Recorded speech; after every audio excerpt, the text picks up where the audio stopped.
Welcome to Intel Prime. Turkey just tested a missile that changed everything in the Mediterranean. TAYFUN Block-3. Turkey hypersonic missile just hit a moving ship. Just hours ago, on July 4th, 2026, Turkey achieved something only a handful of countries on Earth have ever managed.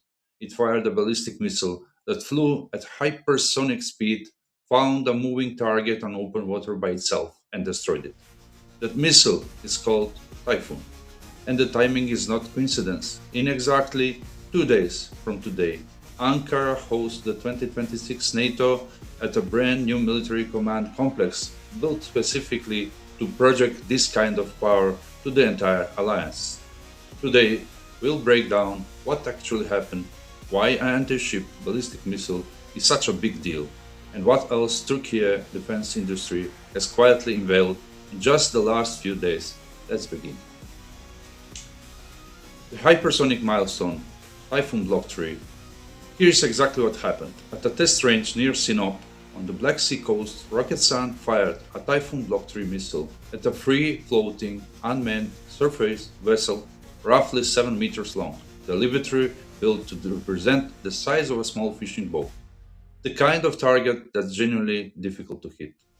The missile found it, tracked it, and struck it with a live warhead while traveling at hypersonic terminal speed.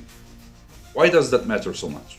Because a standard ballistic missile is built to hit something that doesn't move, a building, a runaway. Hitting a moving ship is an entirely different engineering problem. It means TAYFUN Block-3 is now fitted with what Turkish sources call an arayıcı başlık, an active seeker head, most likely combining optical sensor with radio frequency guidance, giving the missile its own eyes in the final seconds of flight, independent of GPS, independent of internet. Roketsan General Manager Murat II called this a national first, achieved by only a small handful of missile systems anywhere in the world. He's not exaggerating. Right now, that club includes China, Iran, Pakistan, and now Turkey, with the United States just beginning to field a similar capabilities of its own. And here's the part that should concern any naval planner in the region. At hypersonic terminal speed, a warship, radar to intercept, window collapses to a matter of seconds.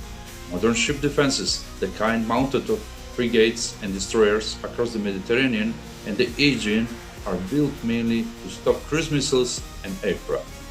A maneuvering ballistic warhead diving out of the upper atmosphere is a fundamentally harder problem, and until now, very few navies on Earth have had prepared for it from a NATO member.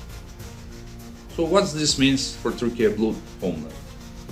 This single test quietly transformed Turkey's entire coastal defense doctrine.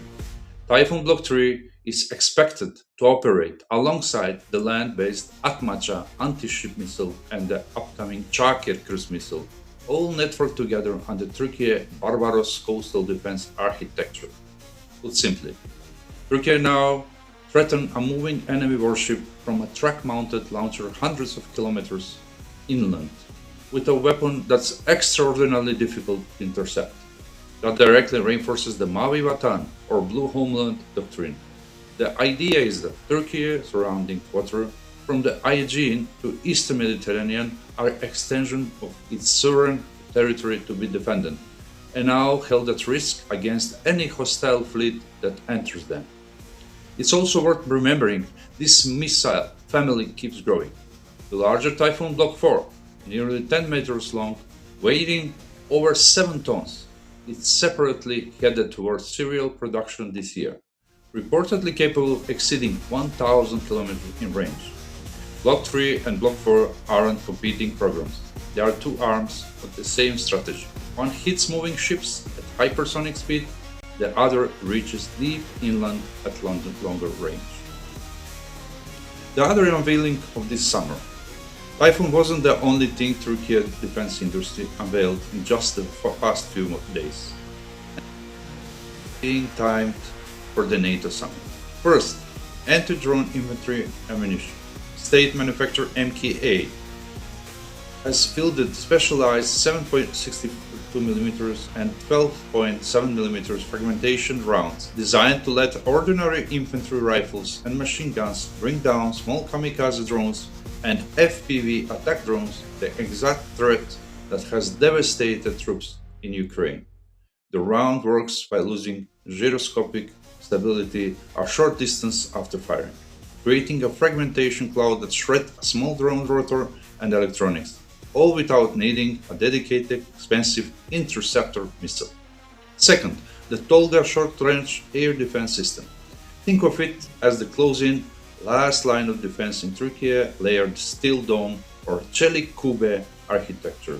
Tolga combines radar, electronic jamming, and hard-kill weapons in 12.7, 20 and 35mm calibers, purposely built to shred drones and loitering munition at ranges up to several kilometers. It just achieved 100% success rates across 8 different live-fire threat scenarios of Türkiye Konya test range, and it's already being exported to Qatar, Egypt, Saudi Arabia. It's a proof that Ankara isn't just building this for itself, it's building an export business around the drone war the whole world is now fighting. And third, perhaps the most symbolic of all, the II Yildiz Joint Command Headquarters in Ankara.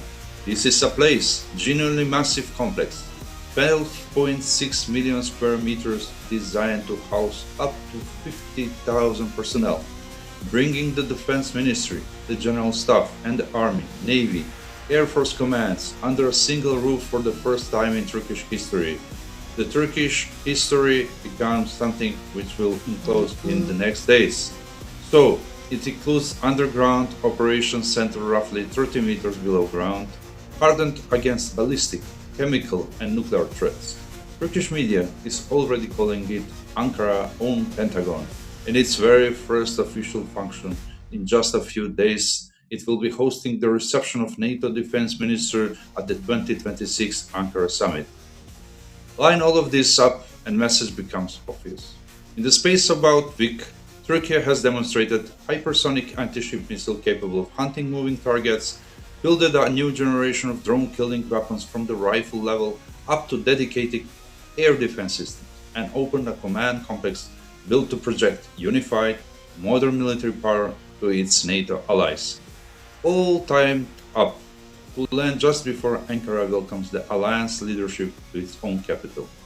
Whether you see this as reassurance to NATO or as a pointed message to neighbors across the Aegean and Eastern Mediterranean may depend on where you are sitting, but the capability itself is now real, tested and on the record.